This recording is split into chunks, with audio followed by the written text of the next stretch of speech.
سنیوں کا سہارا سلامت رہے، سنیوں کا سہارا سلامت رہے، پیر و مرشد ہمارا۔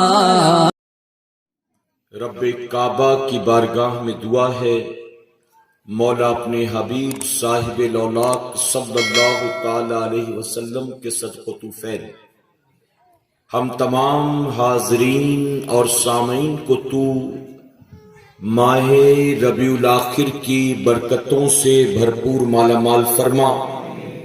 میرے کریم، اس سال دنیا بھر میں رہنے والے جتنے تیرے بندوں اور بندیوں نے تیرے محبوب صلی اللہ علیہ وسلم کی 12ویں شریف منایا ہے، اور جو سیدنا سرکار غوث اعظم کی 11ویں شریف منا رہی ہیں، انہیں دنیا اور آخرت دونوں جہاں میں اس کا بہتر اجر عطا فرما، اور ہماری قیامت تک آنے والی تمام نسلوں کی گردن میں بھی سیدنا سرکار غوث اعظم کی غلامی کا پٹا ڈال دے۔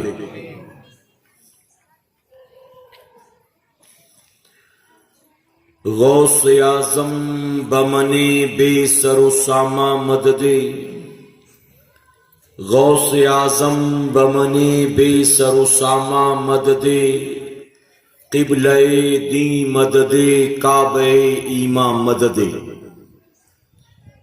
ہمارے دین کی حقانیت کے یہ دونوں شاہد ہیں، ہمارے دین کی حقانیت کے یہ دونوں شاہد ہیں، معین الدین اجمیری، محی الدین جیلانی۔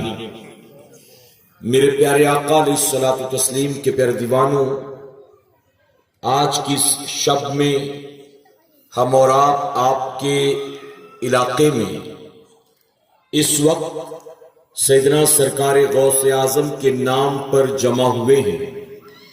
اللہ رب العزت کی بارگاہ میں دعا ہے کہ میرے کریم، محفل سجانے والوں کا سجانا اور ہم تمام کا یہاں آنا قبول فرما۔ میرے پیارے آقا علیہ الصلوۃ والتسلیم کے پیارے دیوانوں، فرمایا گیا کہ انبیاء کا ذکر عبادت ہے اور اولیاء کا ذکر یہ گناہوں کا کفارہ ہے۔ یعنی ہم اور آپ گویا حضور اکرم صلی اللہ علیہ وسلم کی 12ویں منا کر عبادت کا ثواب حاصل کرتے ہیں، اور غوث اعظم کی 11ویں منا کر اپنے گناہوں کی معافی کا انتظام کرتے ہیں۔ اور یقیناً یہ میرے رب کا بے پناہ کرم اور احسان ہے کہ اس نے ہمیں اور آپ کو 11ویں اور 12ویں منانے والی جماعت میں پیدا فرمایا ہے، ورنہ آپ جانتے ہیں کہ دنیا میں نماز پڑھنے والی جماعتیں بہت سی مل جائیں گی، قرآن کی تلاوت کرنے والی جماعتیں بھی بہت سی مل جائیں گی، ماہ رمضان کا روزہ رکھنے والی، زکوٰۃ نکالنے والی، حج اور عمرہ کرنے والی جماعتیں بہت سی مل جائیں گی، لیکن ہر نمازی نبی کی میلاد بھی مناتا ہو، ہر روزے دار غوث اعظم کی 11ویں بھی مناتا ہو، ہر حاجی غریب نواز کی چھٹی بھی مناتا ہو، ایسا ضروری نہیں ہے، بلکہ یہ سب کرتے ہیں تو صرف اہل سنت والجماعت کے لوگ کیا کرتے ہیں۔ اور میں ذمہ داری کے ساتھ ایک بات کہہ دوں کہ چاہے اولیاء اکرام کا عرس ہو، چاہے حضور اکرم صلی اللہ علیہ وسلم کی میلاد پاک ہو، ہمارے بزرگوں نے قرآن و حدیث کی روشنی میں دلائل کے انبار کے ساتھ اس بات کو پروف کیا ہے کہ یقیناً یہ ساری چیزیں حلال اور جائز ہیں۔ یعنی حضور کی میلاد منانا بھی جائز، غوث اعظم کی 11ویں غریب نواز کی چھٹی منانا بھی جائز، اور اولیاء اکرام کا عرس پاک بھی منانا جائز۔ لیکن یہ بات بھی سمجھ لیں، یہ کام جائز تو ہے، لیکن یہ کام فرض یا واجب نہیں ہے۔ یعنی اگر کوئی نہ کرے تو اس کو کوئی گناہ نہیں ہوگا، ہاں لیکن جو کرے گا اس کو اللہ کرنے پر ثواب عطا فرمائے گا۔ آ رہی ہے بات سمجھ میں آپ کی؟ یعنی اولیاء اکرام کا عرس منانا فرض یا واجب نہیں، حضور کی میلاد منانا فرض یا واجب نہیں، لیکن کرنے پر ثواب ضرور۔ اگر فرض یا واجب نہیں تو کیا فرمایا گیا؟ مستحب عمل۔ اور مستحب کا شریعت میں کیا حکم ہے؟ مستحب کا حکم یہ ہے کہ کرو گے تو ثواب، نہیں کیا تو کوئی گناہ نہیں۔ تو اب جو کرتے ہیں ان کو کرنے دو، اور جو نہیں کرتے ہیں ان کو ان کے حال پر چھوڑ دو۔ یعنی کرنے والے نہ کرنے والوں کو نہ چھیڑے، اور جو نہیں کرتے وہ کرنے والوں کو نہ چھیڑے۔ میرے پیارے آقا علیہ الصلوۃ والتسلیم کے پیروانوں، ہوتا اکثر یہ ہے کہ جو کرنے والے ہیں وہ نہ کرنے والوں کو تو کبھی نہیں چھیڑتے، لیکن جو نہیں کرتے ہیں وہ کرنے والوں کی چھیڑ چھاڑ کرتے رہتے ہیں۔ کہاں لکھا ہے؟ کہاں سے ثابت ہے؟ کس نے کیا ہے؟ کیا قرآن میں حکم ہے؟ کیا بخاری مسلم میں لکھا ہے؟ بتائیے ایسا ہوتا ہے کہ نہیں ہوتا ہے؟ ہم اور آپ کرنے والے لوگ، ہم نے کبھی نہ کرنے والوں کو کچھ نہیں کہا۔ ہم نے نہیں کہا کہ جلوس میں نہیں آئے گا تو تیرے پیر توڑ دیں گے، میلاد میں جھنڈا نہیں لگائے گا تو محلے میں رہنے نہیں دیں گے، رات کو میلاد کا جلسہ ہے نہیں آیا تو بہت ماریں گے۔ ہم نے کبھی کہا ہے؟ ہم کبھی نہیں کہتے، بلکہ لکم دینکم ولی دین کے تحت ہم نے ان کو ان کے حال پر چھوڑ دیا۔ ہم ان کو کچھ نہیں کہتے، لیکن وہ خود سال بھر ہمارے پیچھے لگا رہتا ہے۔ توجہ دیں، آپ آنے جانے والے آتے جاتے رہیں گے، توجہ دیں۔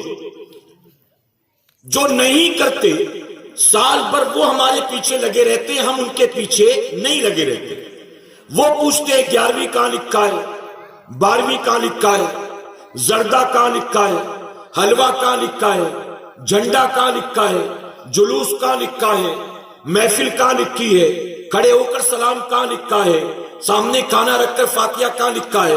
سوال وہ ہم سے کرتا رہتا ہے، ہم اس کو کچھ نہیں کہتے، لیکن اس کے باوجود لوگوں سے یہ کہتا پھرتا ہے کہ سنی دیکھو ہمارے پیچھے پڑا رہتا ہے۔ بتائیے، سنی پیچھے پڑا رہتا ہے کہ وہ ہمارے پیچھے پڑا رہتا ہے؟ اس کو کہتے الٹا چور کوتوال کو ڈانٹے۔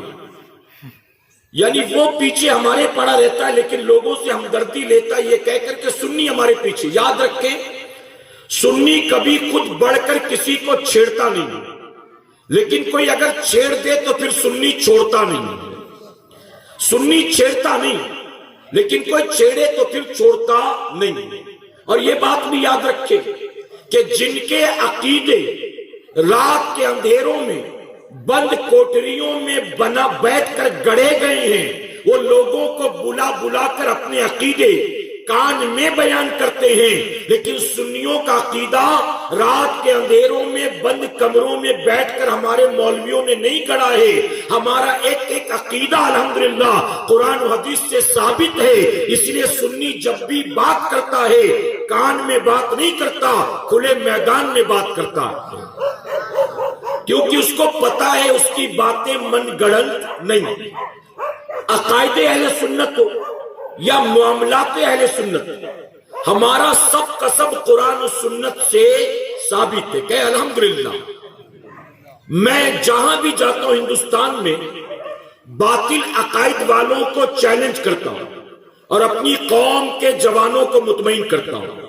میں کہتا ہوں سنیوں، اپنی قسمت پر ناز کرو، اللہ کا شکر ادا کرو، اگرچہ فتنوں کے دور میں پیدا ہوئے، لیکن اللہ کا احسان ہے اللہ نے کسی باطل فرقے میں پیدا نہیں کیا، اللہ نے خوش عقیدہ سنی مسلمان کے گھر میں پیدا فرمایا۔ الحمدللہ۔ آج جتنے بھی دنیا میں مسلمان کہلانے والے فرقے، غور سے سنیے گا، جتنے بھی ہیں، ان کے ٹائٹل، ان کے نیم پلیٹس، اسکول آف تھاٹ، ان کے نظریے، چاہے جو بھی جتنے بھی ہیں، کل قیامت میں انہیں جنت تو کیا، جنت کی خوشبو بھی میسر نہیں آئے گی۔